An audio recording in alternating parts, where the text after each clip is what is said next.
সন্ধ্যার আগে মাগরিব আসরের নামাজের আগে শান্তিপূর্ণ সমাবেশ করে তারা চলে গিয়েছিল। সুতরাং বেঈমানের ইতিহাস বিএনপি নাই। আমাদেরকে বলা হয়েছে আমরা সংস্কার চাই না, সংস্কার মানি না। এই ব্র্যান্ডিং এর পরেও বাংলাদেশের 51% মানুষ বিএনপিকে সেটা জেনে বুঝে আমাদেরকে সমর্থন দিয়েছে। মাননীয় স্পিকার, বলা হয় জুলাই অগাস্ট অভ্যুত্থান 1 মাসের অভ্যুত্থান। জুন মাসে শুরু হয়েছে, আপেল গাছের মতো আপেল গাছ লাগিয়েছি, আর অগাস্ট মাসে সেটা আপেল গাছে ফল ধরেছে, পেরেছি, খেয়েছি। বিষয়টা তা নয় মোটেও। দীর্ঘ 17 বছর অনেক অন্যায়, জুলুম, নির্যাতন, নিপীড়ন, আত্মত্যাগের মধ্য দিয়ে এই জুলাই অর্জিত হয়েছে। আমরা কখনো আমাদের বিরোধী দলের অবদানকে খাটো করে দেখি না, তাদেরকে আমরা রেসপেক্ট করি, সম্মান করি।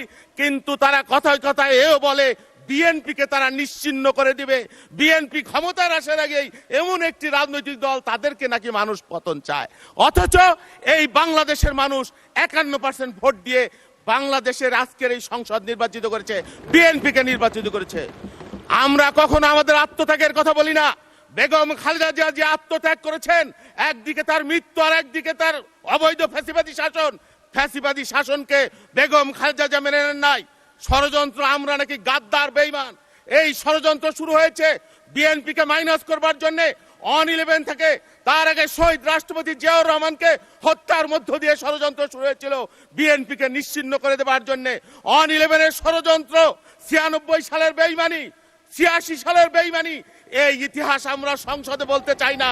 মাননীয় স্পিকার, এই যে 24 সালের 29 আগস্ট আমরা যখন পন্টলে লক্ষ লক্ষ মানুষ সমাবেশ করছিলাম, তখন আমাদের প্রিয় বন্ধুরা যারা আজকে আমাদেরকে গাদ্দার আর বেঈমান বলে, তারা সেদিন ফকিরাপুলে সন্ধ্যার আগে মাগরিব আসরের নামাজের আগে শান্তিপূর্ণ সমাবেশ করে তারা চলে গিয়েছিল। সুতরাং বেঈমানের ইতিহাস বিএনপি নাই। বিএনপি গণমানুষের। ধন্যবাদ মাননীয় সদস্য। ধন্যবাদ মাননীয় সদস্য।